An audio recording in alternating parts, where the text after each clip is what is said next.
আমি জানি তুমি সুন্দর, তবে আমি তোমার সৌন্দর্যের প্রেমে পড়িনি। মনে রেখো, এ শহরে আছে তোমার থেকেও হাজারো সুন্দরী রমণী। তোমাকে ভালোবেসেছি বিধায় আমি তাদের দিকে তাকানোর প্রয়োজন মনে করিনি। তোমার মুখে ছিল মধু, রূপে ছিল জাদু, চোখে ছিল নেশা। যে মানুষটার দিকে তাকিয়ে আমি মানসিক শান্তি খুঁজে পাই, তুমি ছিলে সেই মানুষ। তুমি আমার শেষ ভালোবাসা। আমি তোমাকে চিনতে ভুল করব না হাজার মানুষের ভিড়ে।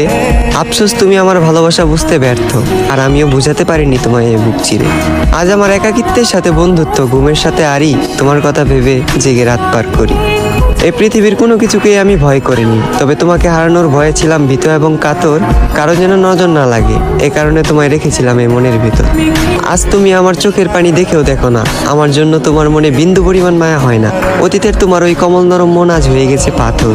তবে আমি বলে দিচ্ছি, তুমি মিলিয়ে নিও, তোমার ওই পাথরের মনেও একদিন জ্বলবে আগুন। আমি যতটা না কষ্ট পাচ্ছি, তার চেয়েও তুমি একদিন কষ্ট পাবে দ্বিগুণ। যেদিন মসজিদের মাইকে আমার নামে উচ্চারিত হবে ইন্না লিল্লাহি ওয়া ইন্না ইলাইহি রাজিউন।